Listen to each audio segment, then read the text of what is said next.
प्रभु यीशु मसीह के मधुर और मीठे नाम से आप सभी को जय मसीह की। आज परमेश्वर के वचन में आप सभी का स्वागत है। परमेश्वर पिता आज अपने वचनों के द्वारा आप सभी को बहुत आयत से आशीष को दे। पिता परमेश्वर आज अपने वचनों के द्वारा आपसे बोले और बातचीत करे। मरकुस उसके 14वें अध्याय को हम अध्ययन कर रहे हैं और आज हम 12 से लेकर के हम 31 तक देखेंगे। और यहाँ इस प्रकार से लिखा हुआ है, अख़मीरी रोटी के पर्व से पहले दिन जिसमें फसह का बलिदान करते थे, उसके चेलों ने उससे पूछा, तू कहाँ चाहता है कि हम जाकर तेरे लिए फसह खाने की तैयारी करें। उसने अपने चेलों में से 2 को यह कहकर, नगर में जाओ और एक मनुष्य जल का घड़ा उठाए हुए तुम्हें मिलेगा, उसके पीछे हो लेना, और वह जिस घर में जाए उस घर के स्वामी से कहना, गुरु कहता है, मेरी पहुंचशाला जिसमें मैं अपने चेलों के साथ फसह खाऊं, वहां तुम्हें एक सजी सजाई हुई तैयार की हुई बड़ी अटारी दिखा देगा और वहां हमारे लिए तैयारी करो। चेले निकल कर नगर में आए और जैसा उसने उनसे कहा था वैसा ही पाया और फसह तैयार किया। और ये बहुत ही ऐतिहासिक एक घटना है मेरे प्रियो, जहां पर हम देखते हैं कि किस प्रकार से परमेश्वर ने इज़राइलियों को मिस्र की गुलामी से छुड़ा कर लाया। जिस समय ये फसह का मेमना बलिदान किया गया, उस रात मृत्यु का दूत उनके घरों के सामने से पार हो गया और मृत्यु दूत उनके घरों में नहीं जा पाया। कारण क्या था कि वहां पर मेमने का बलिदान किया गया था और उनका लहू उनकी चौखट और अलंगों पर लगा हुआ था मेरे प्रियो। और यीशु मसीह इसी फसह के पर्व में वो कहता है, जब सुसमाचार में देखते हैं तो उसमें लिखा हुआ है कि यीशु मसीह कहता है, मुझे बड़ी इच्छा है कि मैं तुम्हारे साथ फसह को खाऊं। और एक दिली इच्छा के साथ यीशु मसीह चाहता था कि वो अपने चेलों के साथ उस अंतिम फसह को खाए। और सचमुच ये बहुत ऐतिहासिक क्षण था, जहां वो पुराने फसह को हटाकर वो नए फसह, जो स्वयं वो फसह का मेमना था, उसको स्थापित करने जा रहा था मेरे प्रियो। और जब ये घटना हो रही है तब यीशु मसीह उनसे कह रहा है, जाओ, तुमको एक ऐसा व्यक्ति मिलेगा जो मेरे लिए सजी सजाई अटारी को तैयार करके रखेगा, जहां तुम जा करके फसह को तैयार कर सको। फसह बलिदान मंदिर में किया जाता था, फसह का मेमना बलिदान किया जाता था मेरे प्रियो। और जब मेमना बलिदान किया जाता था उस समय लगभग 25 लाख के करीब वो बलिदान की संख्या भेड़ों की, मेमनों की हो चुके थे मेरे प्रियो। जब ये बलिदान इस प्रकार से हो रहा था तो बलिदानों की संख्या घट नहीं रही थी, परंतु वो बढ़ती जा रही थी। हालांकि यरूशलेम में लोगों की जनसंख्या उस समय 25,000 के लगभग थी, लेकिन जब फसह का पर्व मनाया जाता था तो लोगों की यह दिली इच्छा थी कि वो कम से कम जीवन में एक बार यरूशलेम में फसह का पर्व को मनाए। और लोग बाहर से अन्य देशों से फसह के पर्व को मनाने के लिए आते थे। और उस समय वहां की जो जनसंख्या हो जाती थी लगभग 30 लाख के करीब, और इतने लोग भारी संख्या में आकर के वहां पर उस मेमने को बलिदान करते थे, फसह के पर्व को मनाते थे। और लोग वहां पर कोई ऐसे शुल्क को तो नहीं लेते थे अपने घरों में कि हमारे घर में ठहरने का हम किराया लेंगे, नहीं। लोग बड़ी खुशी के साथ ऐसे लोगों का क्या करते थे, स्वागत करते थे। और यीशु मसीह यहाँ पर एक चिन्ह को बता रहा, जब तुम जाओगे नगर में तो तुमको एक व्यक्ति मिलेगा जो पानी का घड़ा उठाया हुआ होगा, जल का घड़ा उठाया होगा। तुम उसके पीछे पीछे चल जाना और उसके घर के मालिक से कहना, स्वामी कह रहा है, गुरु कह रहा है कि मेरे लिए पहुंचशाला कहाँ है जिसमें मैं अपने चेलों के साथ फसह खाऊं, वो कहाँ है। और वो तुमको सजी सजाई अटारी दिखा देगा। कितनी अद्भुत बात है। और शायद हम इस पहलू के बारे में कभी भी नहीं सोचते, लेकिन जरा सोच कर देखिए। अभी हमने कल को देखा, यहूदा इस्करियोती उसके साथ है और वो विश्वासघात करने के लिए तैयार है। वो जाकर के याजक, और हम देखते हैं प्रधान याजकों के साथ मिलकर वो हाथ मिला रहे हैं यीशु को पकड़वाने के लिए। हम देखते हैं इस अध्याय में कि यीशु मसीह पतरस के बारे में कहता है, तू 3 बार मेरा इनकार करेगा। लेकिन एक व्यक्ति को हम यहाँ देख रहे हैं जो यीशु मसीह के लिए वो तैयारी को कर रहा है, जहाँ यीशु मसीह फसह का भोज को करेगा। हमने इस अध्याय में एक स्त्री के बारे में देखा जो आई और बहुमूल्य इत्र को लेकर आई और यीशु के ऊपर उंडेल दिया। हम एक व्यक्ति के बारे में देख रहे जो यीशु मसीह के लिए अंतिम फंसा की वो तैयारी कर रहा है। मेरे प्रियो, कई बार हम परमेश्वर के साथ रहते हुए भी हम पशु सरीखे हो जाते हैं। और इसलिए भजनकार दाऊद इस प्रकार से जब भजन संहिता 73 को पढ़ते हैं तो इस प्रकार से लिखा है 21, मेरा मन तो कड़वा हो गया, मेरा अंतःकरण भी छिद गया, मैं तो पशु सरीखा था और समझता ना था, मैं तेरे संग रह करके भी पशु बन गया। आज कई लोग प्रभु के साथ रहते हुए भी पशु जैसा व्यवहार करते हैं। वो सोचते नहीं, वो समझते नहीं, वो दुखी होते रहते हैं, वो अपना 3-5 लगाते रहते। जैसे यहूदा इस्करियोती ने अपनी समझ का सहारा लिया, उसने परमेश्वर के सामर्थ पर, उसके अनुग्रह पर, उसकी दया पर विश्वास नहीं किया, परंतु स्वयं से वो धन कमाने के लिए अपना जोड़ तोड़ करने लगा। वो धन कमाने के लिए किसी को भी धोखा देने के लिए तैयार हो गया। मेरे प्रियो, आज कई बार लोग प्रभु के कहलाते हैं, परमेश्वर के संग रहते हैं, लेकिन ऐसे ही उनका जीवन हो जाता है। मेरे पे और एक व्यक्ति ऐसा है जिसके बारे में नाम तो नहीं है, एक स्त्री ऐसी है जिसके बारे में बहुत ज्यादा तो नहीं बताया गया है, लेकिन मेरे प्रियो, वो यीशु के गाड़े जाने से पहले उसने वो कार्य को किया जो किसी दूसरे को मौका नहीं मिला। इस व्यक्ति ने वो कार्य को किया जो किसी और को मौका नहीं मिला। ये अंतिम फंसा में जहां पर एक ऐतिहासिक क्षण होने वाला है, जहां पुराने इतने सारे जो बलिदानों की संख्या बढ़ती जा रही थी, उसको खत्म कर यीशु मसीह परमेश्वर का मेमना बनकर उसमें बलिदान देने के लिए तैयार था। उसने रोटी लेकर कहा कि लो, ये मेरी देह है मेरे प्रियो, और ये तुम्हारे पापों की क्षमा के लिए मेरा लहू बहाया जाता है। मेरे प्रियो, उसने दाखरस लेकर, मुक्ति का कटोरा को लेकर लोगों को दिया। मेरे प्रियो, इस बात का ये प्रतीक था, जिस प्रकार से परमेश्वर ने तुमको मिस्र की गुलामी से, उसकी दासवत से और उस रात मृत्यु के दूत से तुमको बचाया, उसी प्रकार से मैं तुम्हारे लिए अनंतकालीन छुटकारे का कारण बनकर आया। और इसी बात को यीशु मसीह यहाँ स्थापित करे कि ऐतिहासिक क्षण है, और इस ऐतिहासिक क्षण में इस जगह को तैयार करने के लिए एक व्यक्ति ने एक महत्वपूर्ण भूमिका को निभाया। कई बार लोग प्रभु के साथ रहते हुए प्रभु के उस योजना को नहीं समझते, वो पशु सरीखे हो जाते, वो सोचने समझने की शक्ति खो देते, वो कई बार प्रभु को धोखा देते रह जाते हैं। आप उड़ाव पुत्र के दृष्टांत को जरा देखिए। उड़ाव पुत्र दूर था, लेकिन दूर जाकर उसने अपनी गलतियों को जब देखा, उसने कहा मैं जाऊंगा पिता के पास, अपने पापों की क्षमा को मांगूंगा और मैं कहूंगा मुझको एक दास के समान रख ले। और दूसरा पुत्र था जिसने अपने भाई को लौटा देखकर कुड़ने लगा और कहा ये तो पापों में, व्यभिचार में अपनी पूरी जिंदगी बिता कर आया है, इसको क्यों पिता स्वीकार कर लिया? मुझको तो खाने के लिए कोई भी एक जानवर को मार करके मैं आज अपने दोस्तों के साथ पार्टी ना कर सका। इस प्रकार से वो कुड़कुड़ा और बुड़बुड़ा रहा था।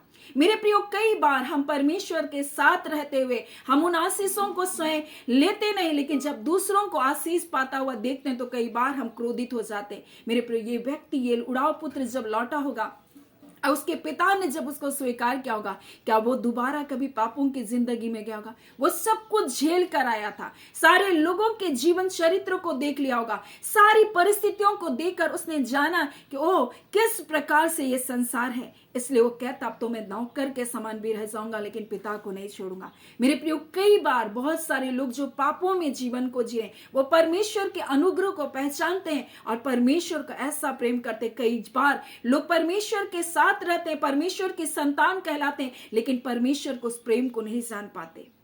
ये बहुत गंभीर विषय है मेरे प्रियो। आज ये पतरस का जीवन को यहाँ इस अध्याय में हम देखते हैं कि यीशु के साथ रहते हुए किस प्रकार से वो इनकार किया। कई बार हम भी यीशु मसीह कैसी प्रकार से इनकार करते हैं। कई बार हम भी यहूदा इस्करियोती के जैसा यीशु को धोखा देना चाहते हैं।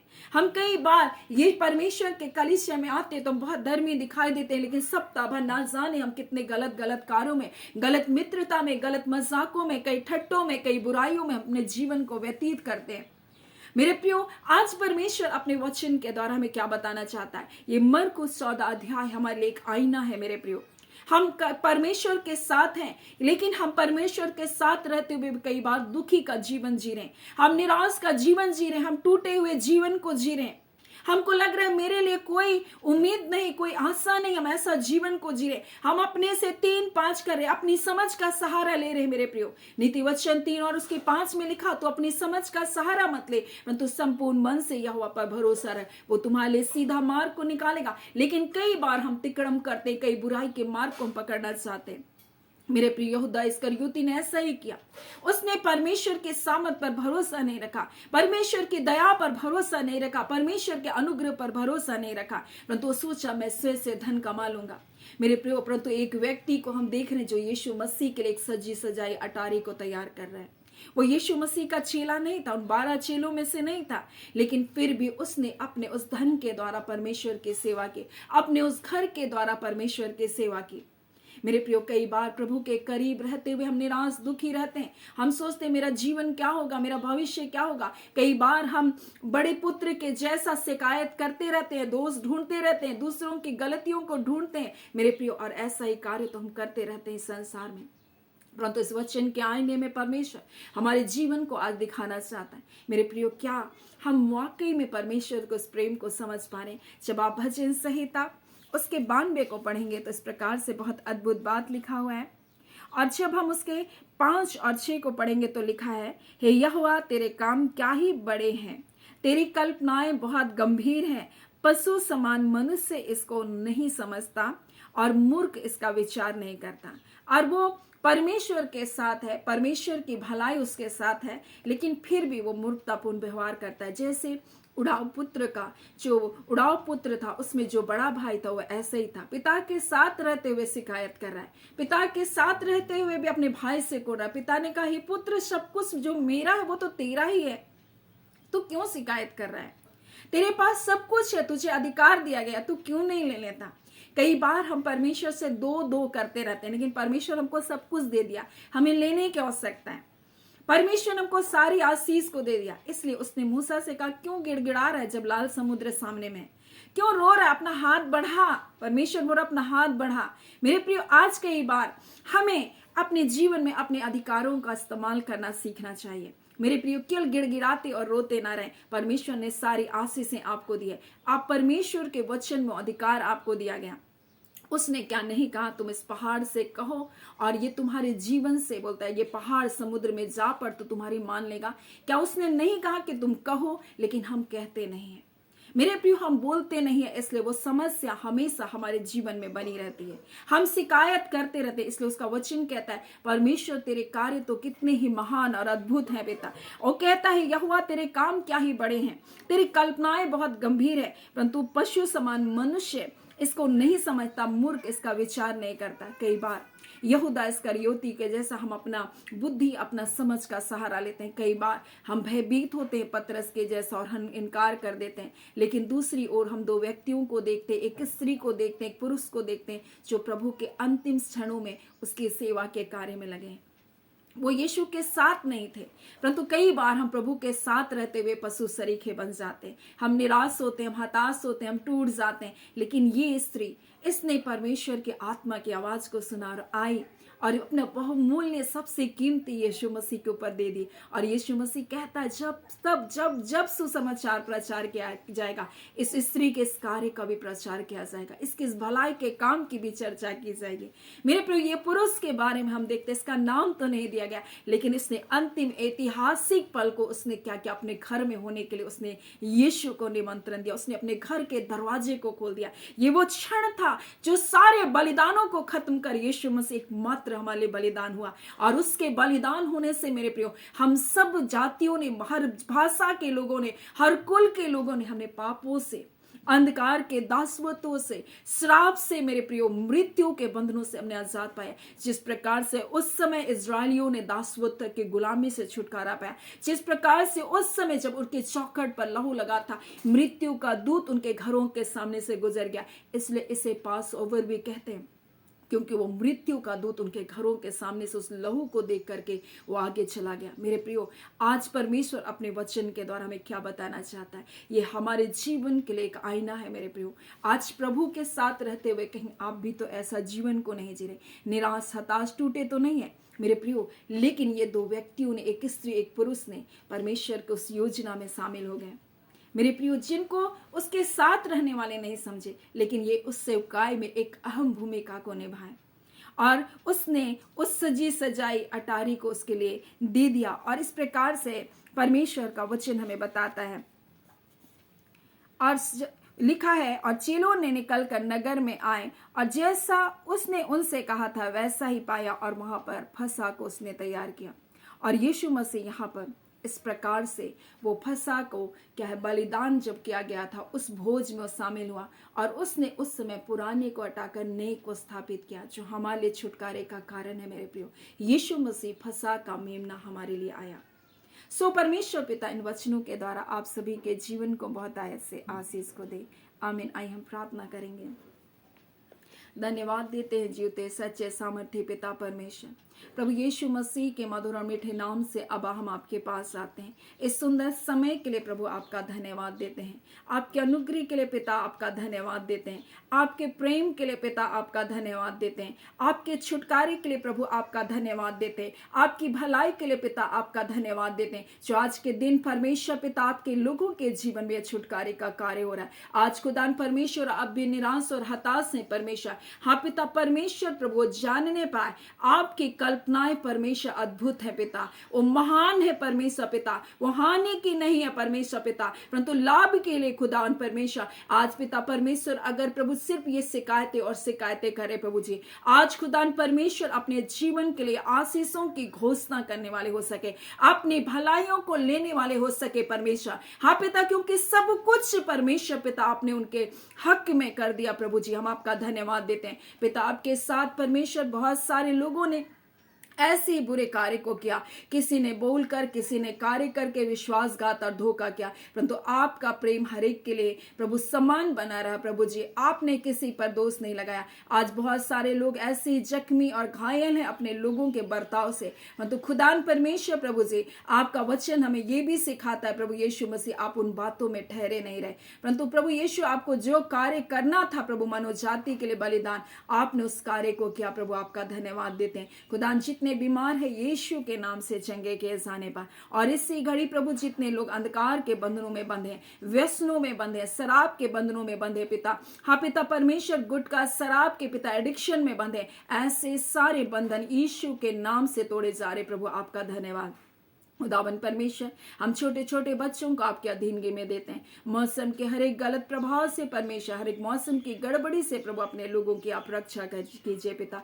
जिस प्रकार से आप अपने लोगों को परमेश्वर पिता दिन में बादल की छाया और रात में अग्नि की ज्वाला बनकर हिफाजत करते थे, आज भी वैसे ही वर्तमान में प्रभु जी अपने लोगों के ऊपर अपनी छाया को बनाकर रखे प्रभु। अपने वचन के प्रकाश में अपने लोगों को चलाए खुदान परमेश्वर। हर बुराई से, अलंकार के कार्य से अपने लोगों को बचाए रखे पिता। हाँ प्रभु, शत्रु क्या बोल रहा है, क्या दिखा रहा है, इसको ना देखकर आपका वचन उनके जीवन के लिए क्या कहता है प्रभु, उसको थाम कर आगे बढ़ने पाए। अपने विश्वास को दृढ़ता से थामे रहे प्रभु, विपरीत हालातों में भी थामे रहे, क्योंकि खुदान परमेश्वर प्रभु जी जब वो वचन को थाम कर रखते प्रभु, शैतान को परमेश्वर हार मानना ही पड़ता, क्योंकि वचन को प्रभु जी हाँ पिता कोई झुटला नहीं सकता। वचन सत्य है परमेश्वर पिता, और उस सत्य को परमेश्वर प्रभु जी आपने स्थिर करके रखा अपने वचन को, और इसलिए कहता आकाश और पृथ्वी टल जाएगी परंतु मेरी बातें हाँ पिता परमेश्वर ना टलेगी। आपके वचन नहीं टल सकता प्रभु जी। हम आपका धन्यवाद देते पिता। हम इस घड़ी प्रार्थना करते हैं परमेश्वर, विपरीत से विपरीत हालातों में परमेश्वर प्रभु जो पिता सोच रहे प्रभु अब कुछ नहीं हो सकता प्रभु, मेरे प्रार्थना है खुदान परमेश्वर अपने अनुग्रह के द्वारा कृपा कर एक मार्ग उनके लिए आप खोल रहे प्रभु। आपका धन्यवाद। आप उनके लिए जय के रास्तों को प्रभु जी आप बना रहे प्रभु। आपका धन्यवाद। हम आपके शुक्रगुजार हैं पिता परमेश्वर के निश्चय करके प्रभु जी आप हर एक प्रार्थनाओं का प्रत्युत्तर को इस घड़ी दे रहे पिता। हम आपके धन्यवादी हैं पिता परमेश्वर। हाँ पिता परमेश्वर, और इस घड़ी पिता हम प्रार्थना करते परमेश्वर जो विवाह के लिए प्रार्थना कर रहे हैं पिता, उनके लिए योग्य जीवन साथी यीशु के नाम से मिलने पाए खुदान परमेश्वर। जो कोर्ट केस से होकर गुजर रहे पिता, उन कोर्ट केस के ऊपर प्रभु एक बड़ी विजय की हम घोषणा करते यीशु के नाम से प्रभु। हालात, परिस्थिति, लोगों के शब्द क्या कहते मैं नहीं जानती, परंतु यीशु के नाम से आने वाले दिनों में परमेश्वर एक बड़ी विजय को देखने जा रहे हैं पिता परमेश्वर। अद्भुत रास्ते उनके लिए खुलने जा रहे प्रभु जी। हाँ पिता परमेश्वर प्रभु जी, और एक बड़ी विजय को देखकर अपने लोगों को गवाही का कारण बना रहे हैं। हम आपका धन्यवाद देते हैं सारी आदर महिमा पिता आपको देते हुए प्रार्थना हम यीशु के नाम से मांगते हैं। दया सुने अनुग्रह से ग्रहण कर लीजिएगा। आमीन। परमेश्वर पिता आप सभी को बहुत ऐसे आशीष को दे। आमीन।